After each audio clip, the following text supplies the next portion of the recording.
बिस्मिल्लाहिर्रहमानिर्रहीम, अस्सलाम वालेकुम। आज हम देख लेते हैं कि चेयरमैन नैब या जो नैब का प्रोसिक्यूटर जनरल अकाउंटेबिलिटी है उसको रिमूव किस तरह से किया जा सकता है, उनके ख़िलाफ़ जो कार्रवाई है वो किस तरह से की जा सकती है। तो सबसे पहली बात है जो नैब ऑर्डिनेंस है 1999 का, उसमें क्लियरली बताया गया है कि जो प्रोसीजर अडॉप्ट किया जाएगा चेयरमैन नैब को या प्रोसिक्यूटर जनरल अकाउंटेबिलिटी को अगर रिमूव किया जाएगा तो वो सिर्फ़ और सिर्फ according to constitution of Pakistan 1973 के आर्टिकल 209 के तहत उसको रिमूव किया जाएगा। उसमें 209 में ये क्लियरली मेंशन है कि सुप्रीम जुडिशियल काउंसिल एक होती है कि जिसमें सुप्रीम कोर्ट के जस्टिस को और हाई कोर्ट के जो जजेस होते हैं, जस्टिस होते हैं, उनको रिमूव किया जाता है इस प्रोसीजर के तहत। तो यहाँ पर चेयरमैन नैब को और प्रोसिक्यूटर जनरल नैब को इसके तहत ही रिमूव किया जाता है। ये 5 मेंबर्स पर मुश्तमिल एक काउंसिल होती है, इसमें के 5 मेंबर्स में से एक चीफ जस्टिस ऑफ पाकिस्तान होता है,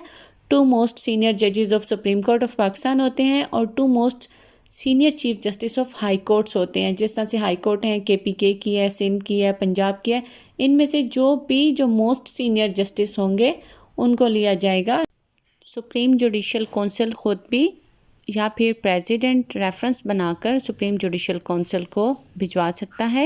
अगर कहीं से भी कोई इंफॉर्मेशन किसी भी सोर्स से मिलती है तो उस पे इन्वेस्टिगेशन स्टार्ट कर दी जाती है। ये 5 बंदों पर मुश्तमिल एक काउंसिल होगी।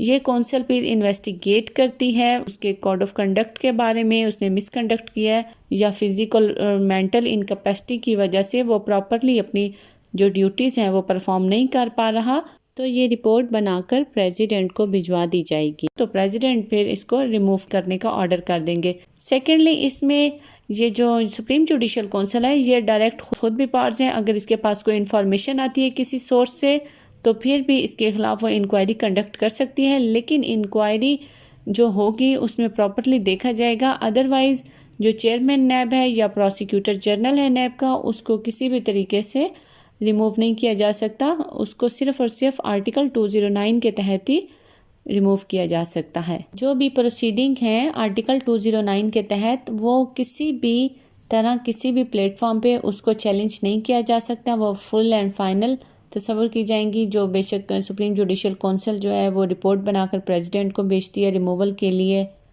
तो उसमें वो किसी भी कोर्ट में कॉल इन क्वेश्चन नहीं होगा। तो ये था हमारा आज का टॉपिक। दुआओं में याद रखिएगा। Thank you so much. Allah हाफिज़।